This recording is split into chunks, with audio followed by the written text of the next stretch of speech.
game, 30 gigabyte, not the update. So you click on open, okay, because I have it open here. So once you click on open, you will see this here, this menu here, and you just click on export to GP4, and you're going to select a location where you're going to extract the game. So make sure you have enough size to extract the game. So this is one way to do this. The second way is by using Shad PS4 itself. To do that, you have to go to the GitHub page and then go to actions, and then you can download one of the releases here, which has to be the Windows QT, and make sure it's green, it's passed. So you can't download this because there is no release. So make sure to download the Windows QT, or you can use just the official release, which is the 0.1.0. It also works, this one right here, it also works. So once you have the Shad PS4 downloaded, go ahead and extract it. Now double click on the Shad PS4 exe. Okay, you should see this menu here telling you to select a directory. Click on that, and you should select a directory where you will install the games. So make sure that you select a directory that has a lot of space on it, because if you install games, they will expand in size. Some of them will be larger, so make sure to select a drive that you have space on it. So for example, I select this folder here and click on select folder, click OK, and I'm going to allow it through the firewall, allow access, and we are done with this step. Now what you have to do is go to File and then click on Install Packages. Go to the PS4 fake package, the base package here, you select it and then click Open. Make sure it's the big file, 30 gigabyte, not the update. And now just click on Open, and it should start installing. Now this process here will take a long time or shorter time depending on your PC setup, but this one here will take a long time, so don't panic if it looks like it's freezing. So after a while the package will reach 100% and the game will be successfully installed at the location that you've selected. Now this here is just for extracting the game, because the game does not run currently on this build. It doesn't run on this build yet, so this is just for extracting the game. You can use the other package editor to actually extract the game. Now extract the build file here. Now double click on the exe file, and it's going to create a new folder for you here. So double click on that. Okay, the folder has been created. Now what we have to do is type cmd here and hit enter.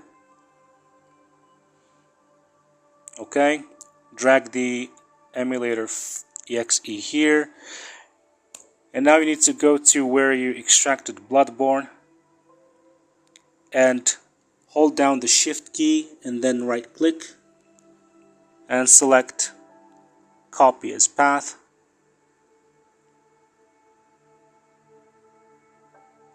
Go back to the CMD file, the CMD page, and paste it here and hit enter. Now when you do this, it's gonna crash. This is just to create the options file here. This is gonna crash. So once you see the splash screen here, this means that the game is gonna crash, and we're gonna have to go to the user. Okay, the splash screen is here, which means the game is gonna crash. For now, the latest version of the emulator makes the game crash when there's a splash screen, so we have to change this from the options file here in the user folder. Okay, I'm just gonna wait for it to crash. Okay, it stopped. It's gonna crash. Okay, So go to the user folder and open the config file. Now change this splash screen to false, and then we're gonna change the dump shaders to true, and then enable the Vulkan validation. There you go. Go to file and save. Now we're gonna go back here and repeat the same process. CMD, enter, drag the exe here, and we're gonna paste Bloodborne eboot location and hit enter. Now you should not see a splash screen, and you should see the log file here moving. Once it starts moving, this should be a black screen for a few minutes, for a while, and then you should see the game booting. So this is how you know the game is gonna work. Okay, black screen while the log file is moving. This means that the game is about to boot. Okay, give it a moment and it will boot. Now this whole process, as you see, is just temporary. This will be added later to the GUI, and this is just for testing for now. This is just, it seems like it's a lot of process, but later it might be added to the GUI. Okay, so on the keyboard, the X button is the number 2, the numpad number 2. It's used as the X button to confirm and to select, while the arrows are used for navigation. It's not WASD, it's actually the arrows used for navigation, and we're waiting for the game to boot. We should see Sony Interactive Entertainment soon. It's all in red for now. It might be fixed later. Alright, there you have it.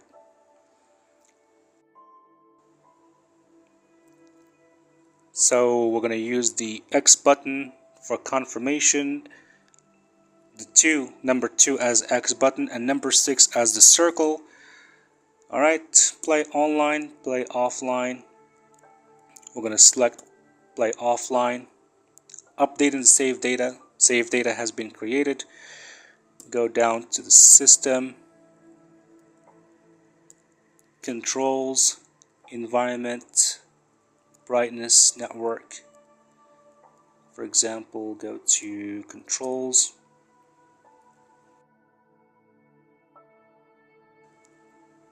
adjusting camera, controller, vibration. Okay, brightness. Alright, now we're just going to click on new game, adjusting the brightness, click on next. Alright, camera sensitivity, auto target switch, just navigating through the menu, hit next, and now it's going to crash in the character creation menu.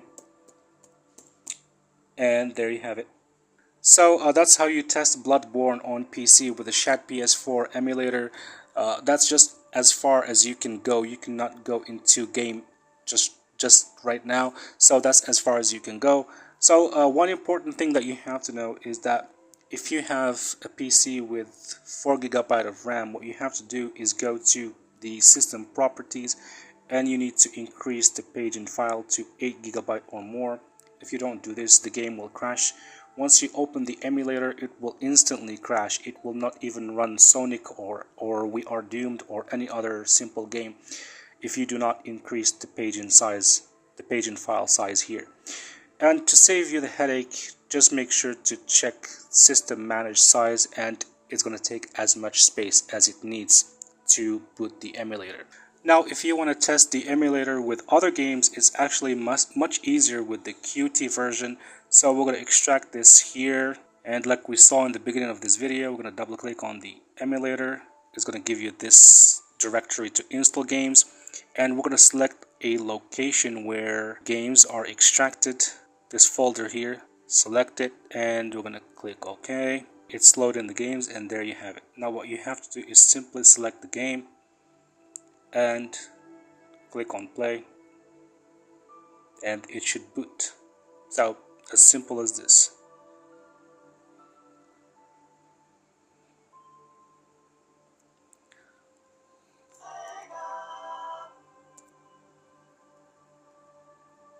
Now there are a few things that you can do here. You can go to the settings, for example, and you can change the install directory.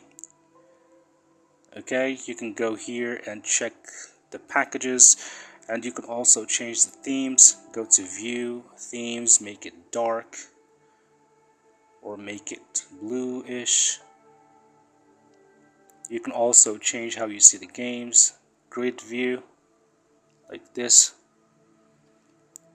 Change it to list view. You can also refresh once you add more games.